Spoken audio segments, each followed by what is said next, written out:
Buenas tardes, muchas gracias. Yo quisiera comenzar esta reflexión en altavoz sobre Europa teniendo en cuenta el momento actual. El momento actual es un momento de crisis, de duda, de incertidumbre, en que se acumulan toda una serie de problemas en la construcción europea. Es cierto que no deja de funcionar Europa desde el punto de vista de la comunidad económica, desde el punto de vista de una serie de decisiones monetarias y de la economía de mercado, y que eso creo que ya es imparable. Pero después de la derrota del proyecto de Constitución en Francia y en Holanda, pero sobre todo en Francia, se ha abierto un momento de incertidumbre, que es un momento en que seguramente se necesita volver a pensar en Europa y pensar desde Europa y pensar en el pasado y en el porvenir. Yo quisiera comenzar enumerando, claro, pido perdón de antemano porque el tema es tan amplio que podría ser tema de seminario o tema de ciclo de conferencias, que supongo que se irán abordando cada vez con un punto de vista diferente, no solo este mío, sino puede haber puntos de vista contradictorios, aunque todos proeuropeos. Pero pido perdón de antemano porque cierto esquematismo casi inevitable, ¿no? En algunos momentos va a ser un poco esquemática la enumeración de problemas y la enumeración de posibles soluciones a los problemas. Ahora, yo creo que en este momento se podrían identificar y localizar 5 puntos de convergencia, de crisis, de diferente origen, pero que todos ellos llevan a una detención del proceso de construcción europea y a una incertidumbre bastante grande. El primero es evidente y es que, en cierto modo, estamos al final de una fase de la construcción europea, objetivamente, aunque el adverbio objetivo sea para mí un recuerdo ciertamente de la época staliniana, pero en fin, se puede decir de vez en cuando que filosóficamente se justifica el decir objetivamente. Es el fin de una etapa que se caracteriza sobre todo por el periodo en que la construcción europea se hace, como acaba de recordar Ramoneda, como consecuencia del análisis de la situación de la Segunda Guerra Mundial y como construcción de una libertad y de un espacio de libertad y de democracia frente al pasado hitleriano y frente al presente y porvenir del totalitarismo soviético. La construcción de Europa tiene ese origen y tiene ese fundamento en todos los textos fundacionales de Jean Monnet y de todo el equipo franco-alemán que le rodea. Esta época ha terminado, el enemigo ya no es el mismo, el enemigo principal, que era el pasado nazi y el presente y porvenir del Imperio Soviético, ese enemigo ha cambiado radicalmente y el enfoque estratégico de Europa tiene que cambiar también. El segundo momento de crisis es, me parece a mí, el momento crítico de la hegemonía franco-alemana en Europa.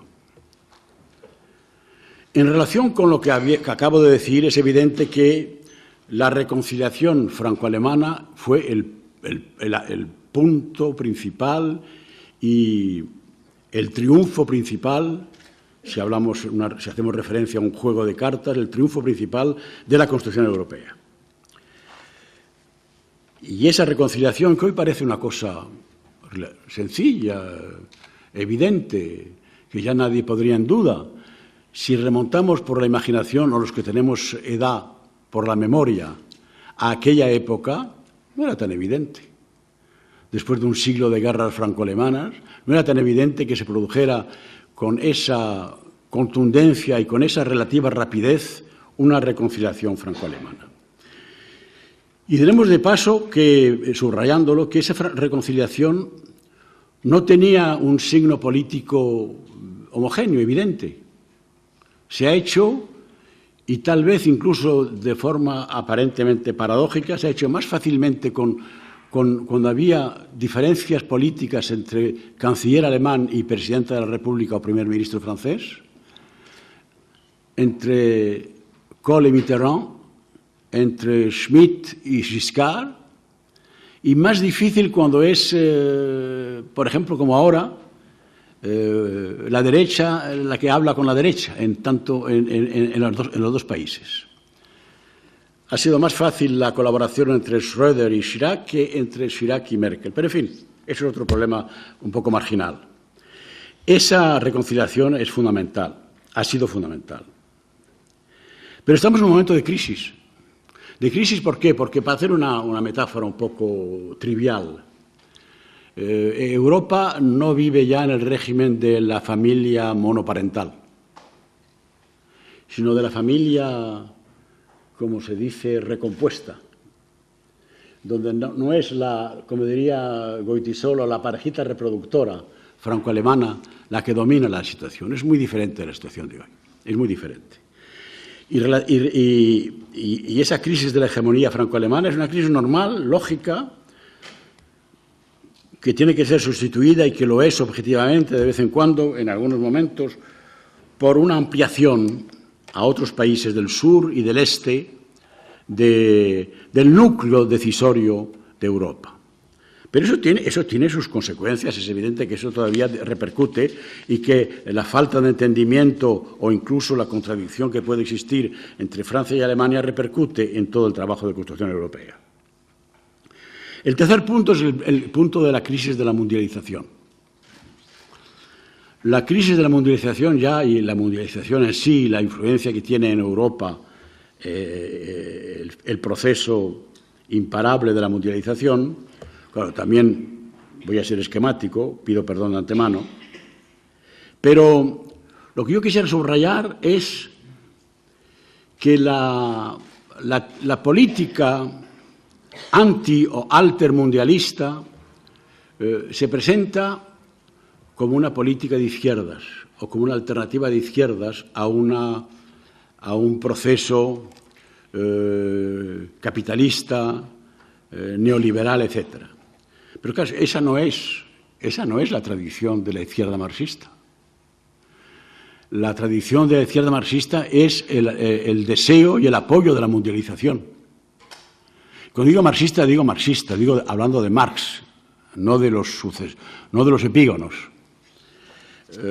No quiero ser pedante, pero se puede recordar en 3 palabras, en 3 líneas, que en 1858, en una carta de Marx a Engels, cuando Marx ha reanudado sus estudios de economía creyendo que iba a terminar ese libro que se llamó Das Kapital y que no terminó nunca él, solo el primer libro de esa obra lo terminó él, pero creyendo en el año 1857, cuando volvió a reanudar sus estudios económicos, que iba a terminarlo, y cuando le decían sus cartas diarias a Engels el estado de su trabajo, en octubre o noviembre del año 1858, hace un balance de su trabajo. Y en ese balance dice, más o menos, no cito textualmente, pero no creo que falsifique la idea de Marx, la burguesía puede desaparecer de la escena de la historia porque ha cumplido ya su misión histórica. Y su misión histórica era crear el mercado mundial. Y en cierto modo, Marx utiliza la palabra mercado mundial, Weltmarkt, como podría haber dicho Hegel, el espíritu mundial, Weltgeist. Es lo mismo, o es casi lo mismo. Esto naturalmente nos obligaría, si tuviéramos tiempo, a hacer un pequeño excurso por las teorías de Althusser, que pretende que Marx rompe con Hegel en el año 1845 y que desde entonces puede hablarse de marxismo porque hay lo que él llama el corte epistemológico. El problema es que Marx nunca ha podido o ha conseguido romper con Hegel. Pero, en fin, eso es un punto aparte. Y dice: con la apertura de China al mercado mundial y con la integración de California en dicho mercado, está resuelto teóricamente el problema. Ya existe mercado mundial. Por consiguiente, la revolución que se avecina va a ser socialista en todo el mundo. Tenemos un solo problema y te pido tu opinión, ¿qué piensas de ello? ¿Cómo podremos establecer el socialismo en ese diminuto rincón del mundo que es Europa, cuando todavía en otras partes del mundo está la burguesía en fase ascendente? Claro, es una frase que, claro, Stalin no ha leído nunca, ¿no? Porque el socialismo en un solo país no se hubiera atrevido a formularlo así después de haber leído a Marx, pero en fin. Ahora, la gran diferencia con hoy es que para Marx esa mundialización era la antesala directa del socialismo. La revolución socialista, tal como él la concebía, no podía ser más que la consecuencia, casi podría decirse natural o automática, y eso es uno de los posibles defectos del pensamiento de Marx en cuanto a la economía, de esa mundialización. Bueno, pero en fin, esto era solo para subrayar la diferencia que hay hoy entre los post-leninistas o leninistas encubiertos o leninistas inconscientes de serlo del movimiento altermundialista cuando critican como critican la mundialización. Claro, de hecho, el problema es que hoy la mundialización no es la antesala del socialismo, es otra cosa. Y que la crítica de la mundialización desvía su objetivo al criticarla como proceso en vez de criticar la ausencia de revolución que provoca la mundialización. Pero es evidente que esto en Europa y en todos los países de Europa plantea una serie de problemas nuevos que no se resuelven siempre bien y que ni siquiera se abordan teóricamente bien. Yo, por ejemplo, no he visto todavía ningún trabajo serio criticando estos residuos o resabios o rescoldos de la faceta menos interesante y más dogmática del leninismo en ciertos movimientos altermundialistas. El cuarto punto de vista, el cuarto punto crítico es, creo yo, el que provoca el derrumbe del Imperio Soviético. Yo creo que no hemos terminado todavía de analizar a fondo lo que ha provocado, lo que ha desencadenado el hundimiento de este imperio, como de otros imperios en otras épocas de la historia, pero en fin, sería un tema demasiado amplio. Digo de paso que es uno de los temas del último libro de Umberto Eco, que es muy interesante, precisamente por eso, porque aborda el problema del derrumbe de los imperios, y entre ellos del imperio comunista, y porque aborda otro problema que es, creo yo, hoy fundamental, aunque no sea el tema de esta noche, que es el tema de esta contradicción de nuestras sociedades, que es que nunca ha habido tantas posibilidades técnico-existenciales de memoria colectiva y al mismo tiempo tan poca memoria personal histórica. Hoy, con la informática, con los ordenadores, con todo el sistema, tenemos la memoria.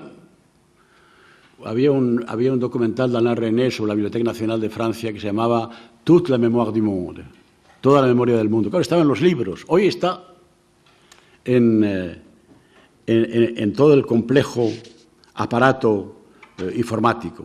Y en cambio, la memoria personal, todos os habréis fijado en la cantidad de estupideces que se pueden leer en cierta prensa, que en parte se debe no a la mala fe, sino a la ausencia de memoria, a que no es posible que ensayistas o periodistas recuerden ciertas cosas y tengan memoria personal directa de lo que está ocurriendo.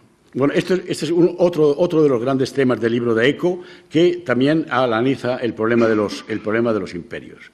La desaparición del imperio soviético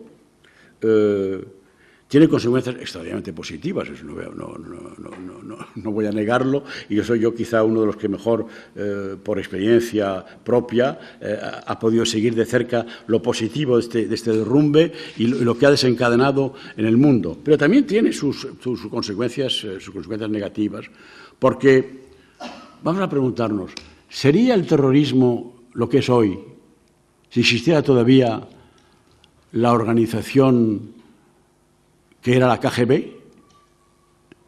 No digo que no habría terrorismo, pero ¿no habría cierto control del terrorismo si existiera la KGB? Hablando ya del comunismo en general y no solo del imperio, ¿es concebible que se desarrollaran en Francia, en el extrarradio de París, como se ha desarrollado hace pocos tiempos, estos movimientos de violencia urbana extraordinariamente densos, fuertes, prolongados y masivos, si esos barrios no hubiera desaparecido el control político existencial que sobre esos barrios tenía el Partido Comunista francés por un lado y la Iglesia Católica por otro.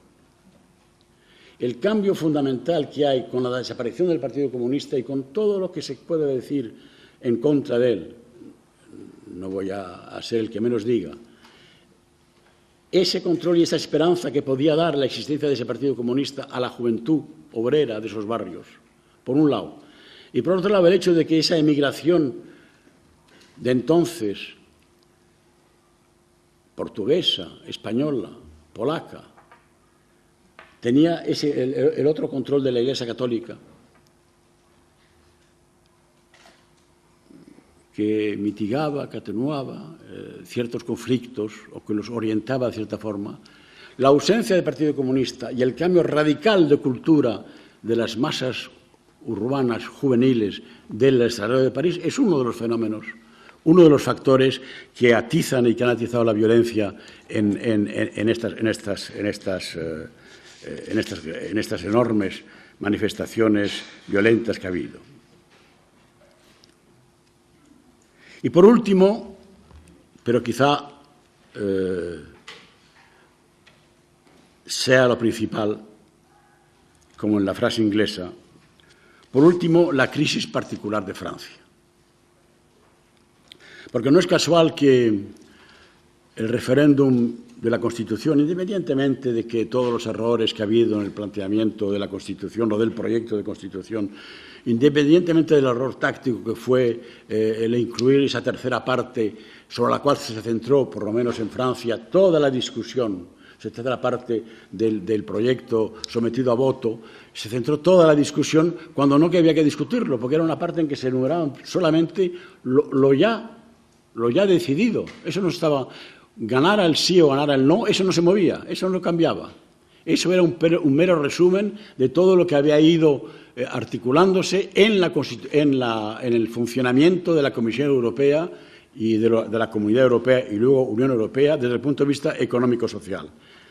Y sobre eso se centró la campaña del no y nadie consiguió convencer a los votantes de que eso no estaba en juego. Ese error de haberlo sometido a voto era naturalmente un error táctico, pero un error táctico debido a una cierta honestidad intelectual. Vamos a recordar lo ya conseguido y vamos a recordarlo en un texto para que sepamos a qué atenernos unos y otros. Pero eso estaba ya aprobado anteriormente y no se ponía en discusión. Independientemente de los errores, digamos, de estrategia, es evidente que la victoria del no en Francia y el rechazo de la Constitución, que todavía sigue sin haberse resuelto, porque nadie ha encontrado todavía la solución en la Comisión Europea para reanudar un proceso y que la negativa de Francia basta para detener un proceso en el cual Francia es totalmente minoritaria, porque hay otros muchos países que no han aprobado el proyecto de Constitución, pero en fin, esto basta. Tal vez por el papel de Francia y tal vez porque Francia fue uno de los países inventores del proyecto. Ahora bien, esto refleja una situación de Francia muy particular, muy particular. En los años 30, mediados de los años 30, después de las grandes crisis en que las ligas fascistoides estuvieron a punto de irrumpir en el Parlamento francés el 6 de febrero de 1934, y de los escándalos que motivaron un descrédito decisivo de la democracia política francesa representativa de la Tercera República, en ese momento, más o menos, publicó Trotsky, ya en exilio desde hace tiempo, una colección de artículos que se llamaba «Où va la France?», ¿a dónde va Francia?, que sería muy interesante volver a leer hoy.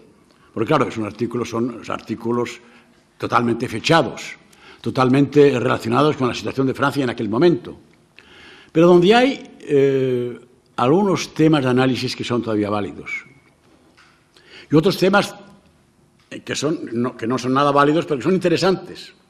Porque, por ejemplo, y eso demuestra hasta qué punto han cambiado los tiempos, una de las soluciones que Trotsky propone para remediar la crisis de la democracia parlamentaria francesa es el armamento del proletariado, la constitución de milicias obreras para imponer por la fuerza. Claro, a nadie se le ocurriría hoy proponer como solución de las crisis de la democracia representativa en los países europeos el armamento del proletariado. O sea, esa distancia marca bien, ese texto marca bien la distancia que hay.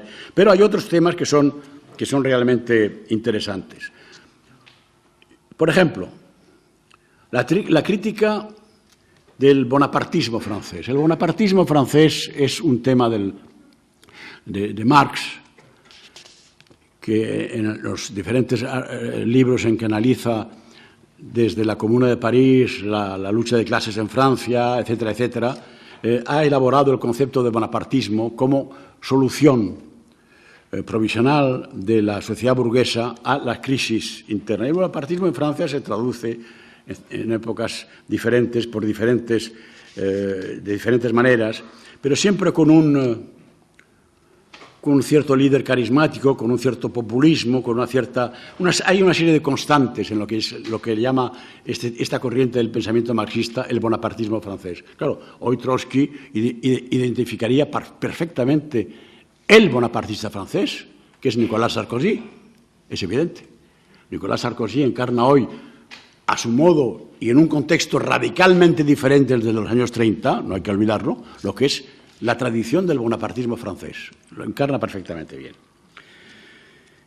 Otro de los temas a los cuales alude Trotsky, pero tal vez no bastante, porque él mismo no ve claramente, no puede ver claramente por su leninismo exasperado y exacerbado lo que significa esto, es el tema del jacobinismo francés. Francia es uno de los países más inmóviles e inmovilizados de Europa, porque hay una cosa que comparte izquierda y derecha, que es el culto del Estado. El Estado bienestar, el Estado benevolente, el Estado todopoderoso, el Estado solución de todas las crisis, y este culto del jacobinismo es uno de los problemas fundamentales de Francia. Eso explica, tiene relación directa con lo que es uno de los motivos fundamentales de la negativa al proyecto de Constitución, y que es lo que llama el soberanismo, la idea de la identidad francesa, que comparte la extrema derecha, la derecha y una parte de la izquierda, esa idea de la soberanía francesa que es intocable. Cuando todo el proyecto europeo está fundado independientemente de que no se resuelva y que esa contradicción siga existiendo y sea una contradicción fructífera, una contradicción que dialécticamente podría empujar la Constitución Europea hacia adelante. Es la contradicción entre supranacionalidad y Estado nacional y nación. Esa contradicción está desde los primeros momentos, porque ¿qué es la comunidad del carbón y del acero, que es el primer hecho concreto de la Comunidad Europea desde el plano económico? ¿Qué es en los comienzo de los años 50 la comunidad del carbón y del acero, si no es el tratamiento supranacional de una cuestión fundamental en aquel momento, la cuestión de la energía? Y esto tiene su origen, naturalmente, en Jean Monnet y en el grupo de expertos que le ayudan y el grupo de políticos que le comprenden y que le animan, y que es un grupo muy reducido, muy reducido. Y esta idea de la supranacionalidad para ciertos aspectos de la vida europea y esta contradicción entre el federalismo supranacional y los intereses nacionales y la continuación del papel del Estado nacional es una de las contradicciones más fructíferas que ha tenido en su comienzo la Constitución Europea. Hoy ya no. Hoy no se ha resuelto esa contradicción, no se plantea correctamente. Hoy la tendencia es más bien a recuperar lo que unos llaman patriotismo económico, lo que otros llaman patriotismo sin más. Hoy la tendencia es más bien a no considerar y no enfocar suficientemente desde el punto de vista europeo lo que significa una cierta dosis de supranacionalidad en algunos aspectos. Claro, aquí también habría que decir, aunque sea de paso, que otra de las razones de la crisis europea, de la crisis institucional, ideológica y política de Europa hoy, es también la ausencia, la desaparición,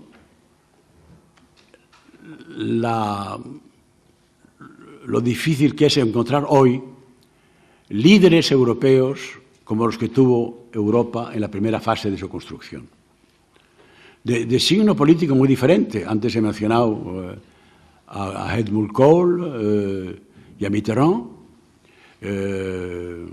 Schmitt y Giscard d'Estaing, Felipe González y Helmut Kohl. Y de paso que Felipe González es la única persona que yo he oído, a la cual yo he oído decir una cosa, después de una reunión europea. Nos encontramos para volver juntos a Madrid, en aquella época que yo era ministro con él, y le pregunté cómo ha ido la reunión, y me dijo esta frase textual: para nosotros regular, para Europa estupendamente bien. Cosa que hoy, claro, es muy difícil que encontremos un político que sea capaz de decirlo y capaz de pensarlo, sobre todo. ¿Que puede haber esa contradicción? Bueno, sí, en efecto, para nosotros no ha sido quizá bastante, porque teníamos tal o cual problema. Los problemas cambian, pero siempre hay esa cuestión del ajuste entre los intereses nacionales y el interés europeo. Pero para Europa ha sido positiva esta reunión. En fin, no voy a desarrollar esto, pero es evidente que hoy no tenemos figuras europeas comparables a lo que fueron, con diversos signos políticos, ideológicos, los grandes líderes de la Constitución Europea, desde Jacques Delors hasta Felipe González, Kohl y otros. Ahora, esa tradición francesa, esta crisis francesa, tiene una importancia capital. No creo personalmente que se resuelva en la elección presidencial del 2007, del año próximo. No creo que no. Creo que es mucho más profunda y viene de más lejos, y que no bastará un cambio, aunque sea radical, una ruptura en esa tradición presidencial para que se resuelvan los problemas. Porque es que Ni la derecha ni la izquierda abordan estas cuestiones, salvo demagógicamente en la propaganda. Sarkozy habla constantemente de la ruptura, pero es una ruptura generacional y puramente espectacular para distanciarse de Chirac. No hay ruptura profunda en cuanto a las ideas. Y la izquierda francesa tampoco, el Partido Socialista francés no está tampoco en condiciones de elaborar ni una teoría ni una estrategia concreta por ahora, en este sentido, ni en el sentido de la construcción europea, ni en el sentido del análisis de la situación, por una razón muy sencilla, para decirlo pronto y mal, porque la izquierda francesa, el Partido Socialista francés, todavía no ha entendido, porque no quiere entenderlo, la necesidad de abordar de frente,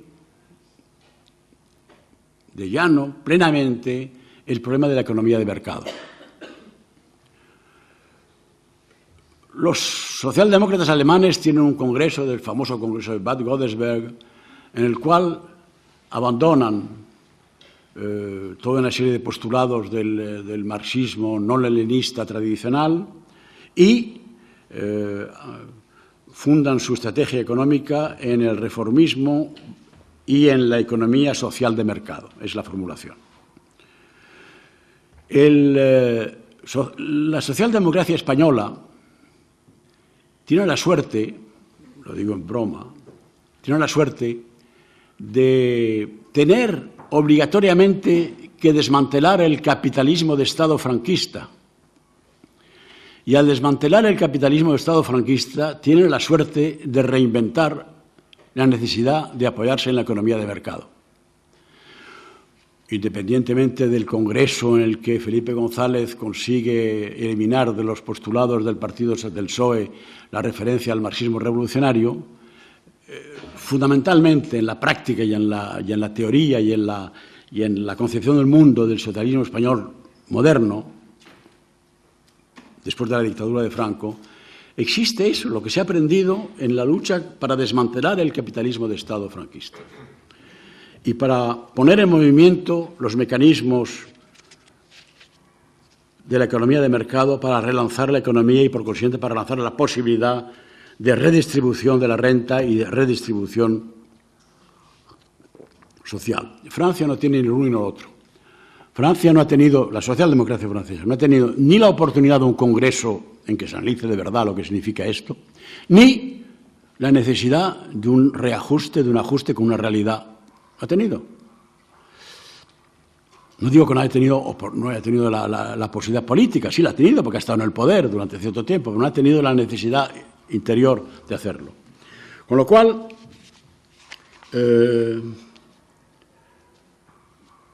hay una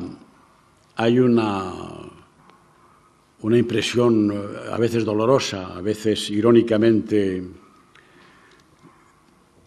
extrañada, la que se tiene cuando se lee el programa del Partido Socialista francés, el programa electoral, el programa presidencial, porque ese programa se puede haber escrito a finales del siglo XIX o a finales de los años 30.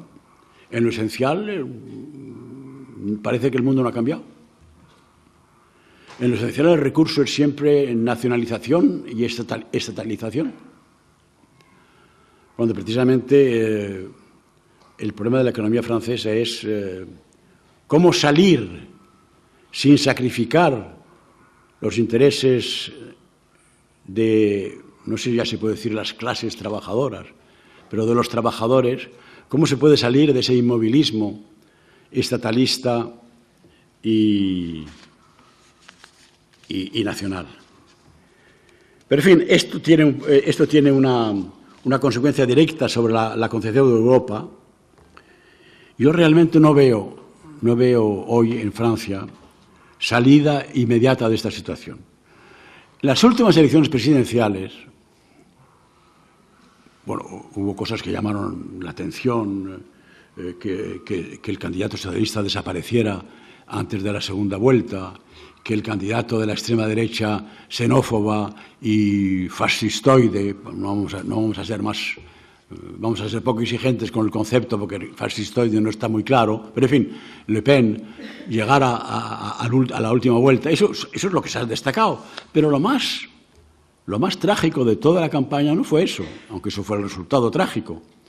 Fue que ningún candidato habló de Europa en ninguno de sus mítines presidenciales. No figuró para nada Europa en la campaña presidencial de la última campaña del 2001. No figuró. Hubo un solo candidato, François Bayrou, candidato del centro-derecha, a veces centro-izquierda, a veces centro-derecha, pequeño partido, tal vez porque está en la tradición y en la línea de la democracia cristiana, que es en Francia el partido de Europa. Monnet, Schuman, todos los inventores de Europa son de ese movimiento de la democracia cristiana, tal vez porque está en esa tradición o en ese movimiento histórico. Bayrou es el único candidato que habló de Europa, nadie lo oyó, porque claro, no fue una campaña ni masiva, ni brillante, ni eficaz, pero en fin, es el único. Yo creo que lo más escandaloso de esa campaña es que nadie habló de Europa. Bueno, ¿qué se puede hacer hoy? ¿Qué hacer en estas circunstancias concretas? ¿Qué se puede pensar o proponer desde el punto de vista puramente intelectual, naturalmente como el mío, desde el punto de vista de alguien que no tiene ningún poder directo en ninguna de las instancias e instituciones políticas europeas?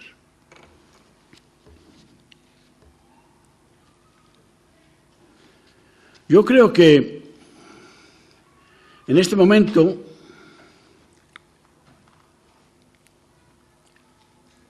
independientemente de lo que se pueda hacer en la institución que es la Comisión Europea y los organismos en torno a ella, teniendo en cuenta que no hay lo que hubiera permitido un sí masivo al proyecto de Constitución, por muy defectuoso que fuera dicho proyecto, no hay los instrumentos que son un presidente elegido, un parlamento con mayores poderes, etcétera, etcétera. Todo lo que daba la aprobación por referéndum de ese proyecto. Como no hay eso, tienen que todavía resolverse todos los trámites burocráticos de la Comisión, en las discusiones del Parlamento. Yo creo que es necesario fundar una reflexión y una estrategia, si no totalmente nueva, por lo menos renovada y dinámica en Europa, abordando plenamente el problema de la ampliación de Europa. Bueno, el problema de la ampliación de Europa está en las discusiones, hay opiniones para todos los gustos, pero yo creo insistir en una cosa. Se dice, y se dice con razón desde el punto de vista puramente, digamos, factual, que ha habido precipitación en la ampliación, que 27 países que ya después de la aprobación del ingreso de Rumanía y Bulgaria, son muchos países, que hubiera sido mucho más importante, interesante y eficaz profundizar, mejorar el sistema institucional antes de ampliar Europa. Tal vez. Ahora, la precipitación viene del retraso. La precipitación actual viene de que Europa ha tardado mucho en abordar esta cuestión de la ampliación. Sin hacer largo excurso histórico, recordemos que en el año 89 del siglo pasado, 1989, se produce lo que se llamó en Praga la Revolución de Terciopelo, y en otros países se ha llamado de otra forma. Se produce el derrumbe del sistema de dominio fundado en la hegemonía soviética en la Europa central y oriental. Y este hundimiento se produce por una iniciativa popular, porque están las masas en la calle. En Alemania en Alemania del Este, cuando comienzan manifestaciones de masas, el lema, la consigna de las primeras manifestaciones es Wir sind das Volk. Nosotros somos el pueblo habla por primera vez. Y termina unas semanas más tarde, o días más tarde, el mismo lema transformándose Wir sind ein Volk, somos un pueblo. O sea, ya está la exigencia de la reunificación democrática. Bueno, en Praga llega al poder Havel de la misma manera, muy comparable, en fin, todo ese proceso. Claro, no olvidemos que ese proceso es posible, por fin, después de tantos fracasos de ese proceso ya en curso durante decenios, desde el año 56, año clave en la historia de Europa, con los movimientos de Hungría, de Polonia, etcétera, etcétera. Ese proceso es posible porque hay un dirigente soviético que da la orden de no disparar. Nunca nadie será bastante agradecido a Mikhail Gorbachev de haber sido el hombre que ha dicho no disparen. Cuando sus aliados de Alemania del Este o de otros países decían disparemos, ha dicho no disparen. Y en todo caso las tropas soviéticas no intervienen aquí. Claro, este es un hecho fundamental, que no empaña ¿cómo diría yo?, la importancia decisiva del movimiento popular de Alemania, pero que hubiera sido muy diferente. Si Gorbachev dice disparen, desde luego no hubiera podido contenerse el movimiento que estaba en marcha, pero se hubiera retrasado años y años, y la sangre hubiera hecho un foso terrible entre unos y otros. Pero, en fin, aparte de este hecho fundamental que es la decisión de Gorbachev, de decir no disparen, es un movimiento popular. ¿Qué ha hecho Europa frente a ese movimiento? ¿Se ha enterado? Pues se ha enterado. Cuando digo Europa no digo los europeos, no digo ciertos partidos, ciertos hombres, digo Europa como institución comunitaria. Yo tengo de eso un recuerdo personal, que creo que recuerdo en este libro, pero en fin, lo recordaré precisamente porque es un recuerdo personal muy gráfico. Mi primer viaje de ministro de Cultura oficial es a Hungría en la primavera de 1989. En Hungría dirige todavía el sistema político-social, el gobierno, el Partido Comunista. Bueno, la situación está ya evolucionando. Yo recordaré toda mi vida cómo el camarada Gross, presidente del gobierno y primer secretario del partido, en la primera reunión en que me recibe, me dice, nos dice a la delegación española, estamos como una tripulación que está en un vuelo de avión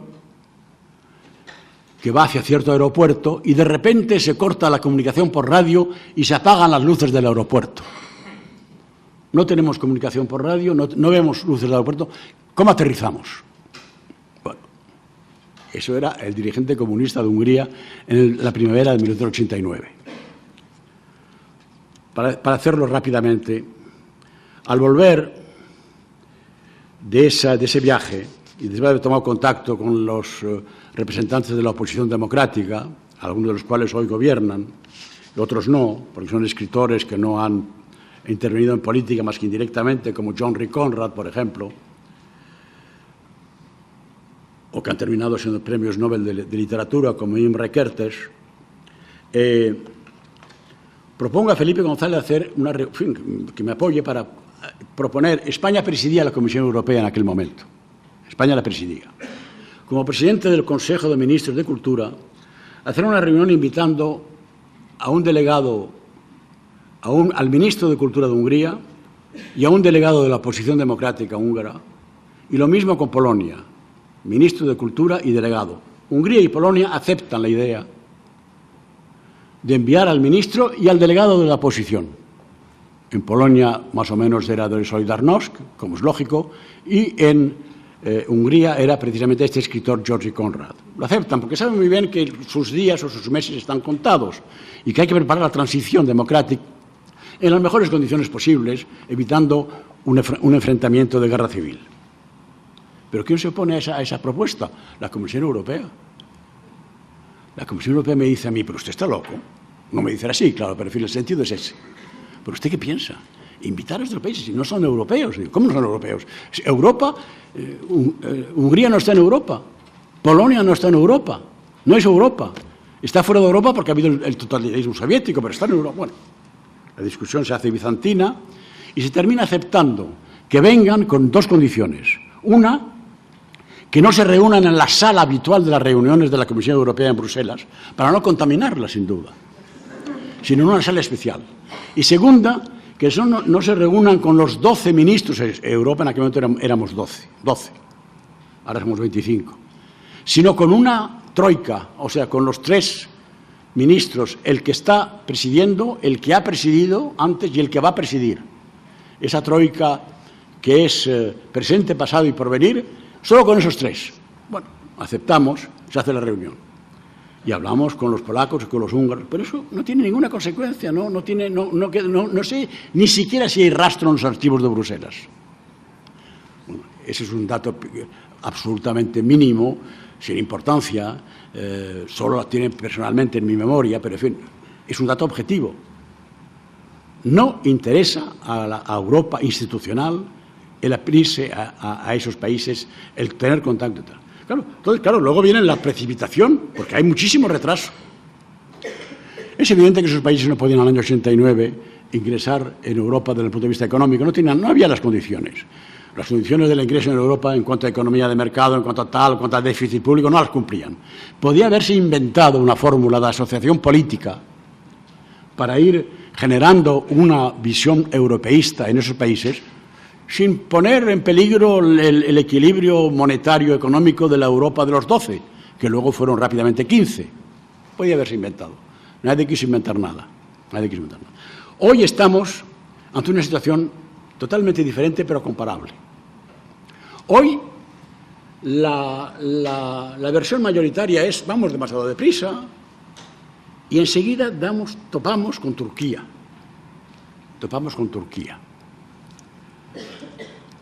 Yo diré, francamente, rápidamente, se puede desarrollar este argumento muchísimo, que creo que Europa necesita plantearse, no solo teóricamente, sino urgentemente, la entrada de Turquía en la Unión Europea. Turquía, en primer lugar, porque es el gran desafío de Europa. La relación con Turquía es la relación con un mundo musulmán, pero un mundo musulmán donde ha habido un cierto movimiento revolucionario kemalista que transforma algo las cosas.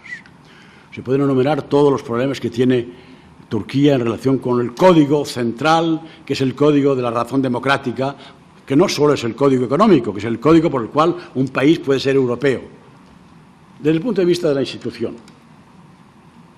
La igualdad de la mujer, bien, todo eso está ahí y hay que tenerlo en cuenta y hay que seguir desarrollando. Pero es muy diferente ser exigentes, ser atentos a lo que está ocurriendo en Turquía, con la idea de aplazarlo indefinidamente o de cerrarle las puertas el día de mañana, como piensa una buena parte de los dirigentes políticos en Europa, empezando por el señor Sarkozy, futuro presidente de la República Francesa, sin duda.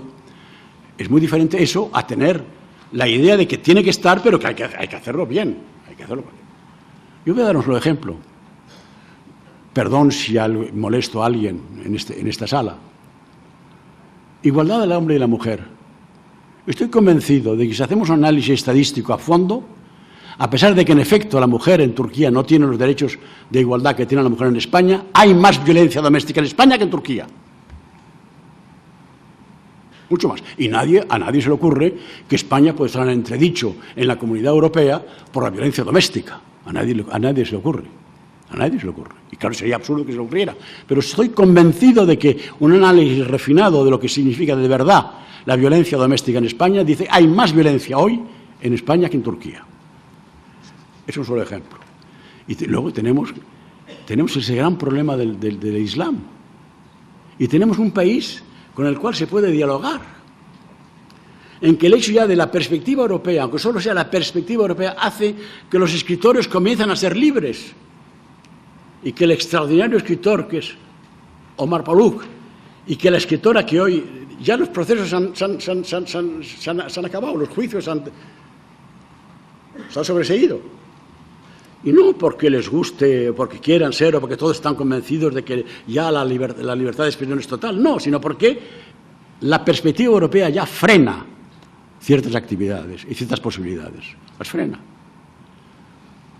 El desafío de Turquía es un motivo para que Europa se plantee de verdad cuáles son sus fronteras reales y que recuerde que una vez en Laeken, en Bruselas, cerca de Bruselas, en el año 2000, creo que fue el año 2000, uno de los textos de la Comisión dijo: la única frontera de Europa es la democracia.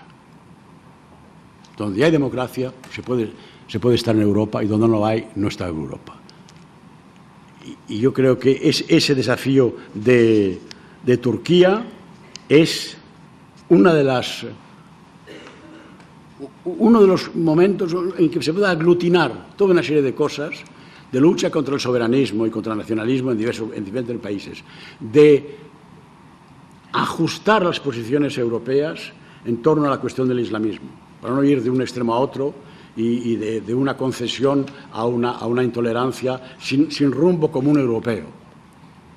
Una concesión ante el terror posible islamista y de una tolerancia ante otras cosas, ¿no? De buscar en ese terreno, como en el terreno de la inmigración, una posición europea que habría que elaborarla en la medida en que el diálogo con Turquía lo facilita, y en la medida en que hay una población turca ya en Europa, sobre todo en Alemania, con la cual el diálogo ya se ha establecido y con la cual los hechos positivos y negativos están a la vista de todos. O sea, para terminar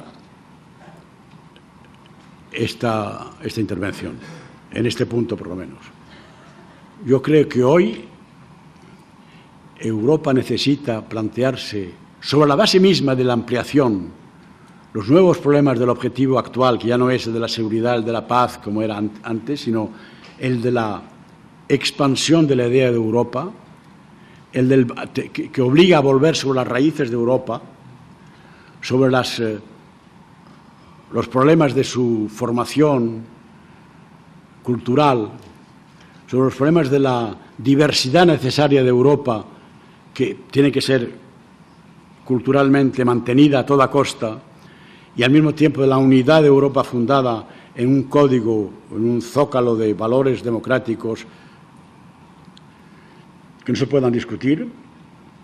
Yo creo que la discusión de estos temas puede ayudar mucho, porque además pondría en un primer plano no las cuestiones económico-sociales, sino las cuestiones culturales. Y se dice que Jean Monnet, al final de su vida, tuvo una frase que no es verdad, es apócrifa, pero se dice que dijo: si tuviera que volver a empezar la construcción de Europa, empezaría por la cultura. No es verdad, no lo dijo. No hace falta ser marxista para saber que se empieza por la economía. Toda construcción de una casa común se empieza por el cimiento y no por el tejado. Pero, en fin, a pesar de que no lo dijera, algo de verdad hay, porque cuando él empezó la construcción económica, empezó por el carbón y el acero. Hoy no empezaría por el carbón y el acero, que son industrias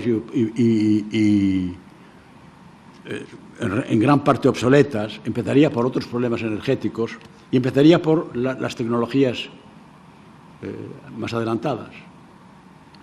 Y hay mucha más cultura, naturalmente, en la producción informática que en la producción de carbón y de acero. O sea que, independientemente de todo, a pesar de que la frase es falsa, tenía cierta razón. Colocaría la cultura en el centro de la reflexión sobre lo que es una Europa, porque además la cultura es la exigencia de mantener la diversidad de Europa, de mantener todos los idiomas de Europa, de reforzarlos y al mismo tiempo de mantener la unidad de Europa sobre la base político-ideológica de la democracia, de la razón democrática. Yo, para terminar, quiero decir una cosa más personal.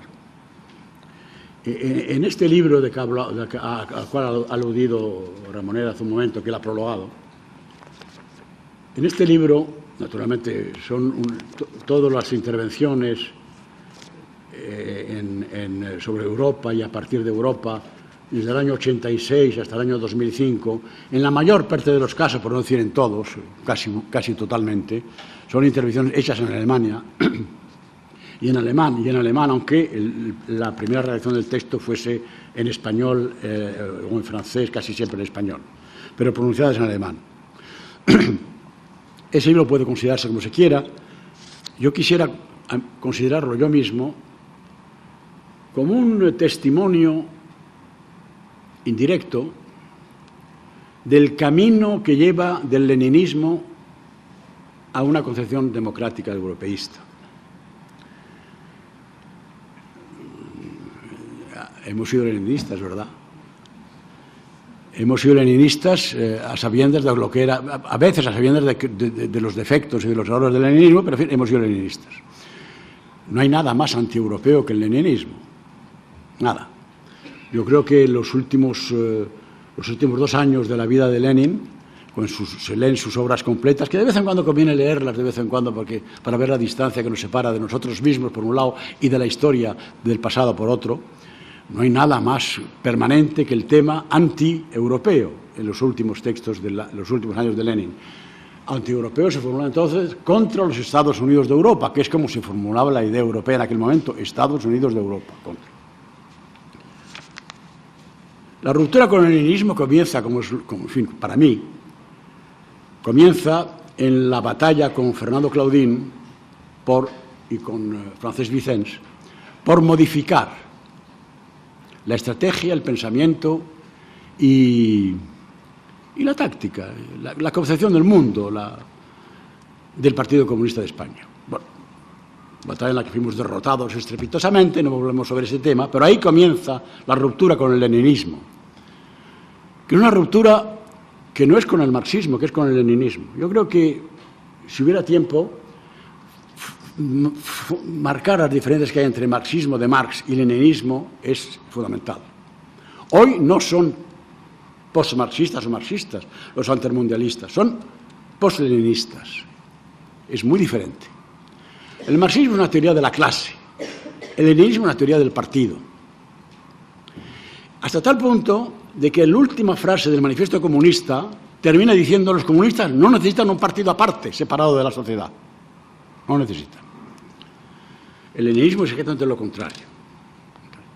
El leninismo se puede definir por muchas cosas, pero yo digo partido y otra tesis. El leninismo es una teoría del imperialismo. No es la teoría del imperialismo en el sentido de que es una fase de la evolución del capitalismo, eso está mucho antes de Lenin. La teoría del imperialismo como fase suprema de la autodestrucción del capitalismo, como fase suprema de la degeneración y corrupción y derrumbe del capitalismo. Es una tesis totalmente errónea. Y esos son los 2 pilares en que se funda la visión leninista, fundamentales, y se funda la visión leninista de la revolución. La ruptura con eso fue larga. La primera fase está en los textos de Fernando Claudín, de la Divergencia Comunista, publicados por él, en los cuales yo participo en cierta medida, y está luego, sobre todo en este libro. Para mí, personalmente,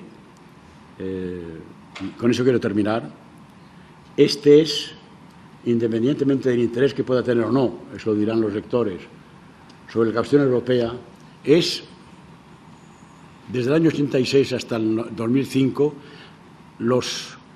el camino de la terminación, de la culminación, de la liquidación definitiva de los residuos del leninismo en mi propio pensamiento. Muchas gracias.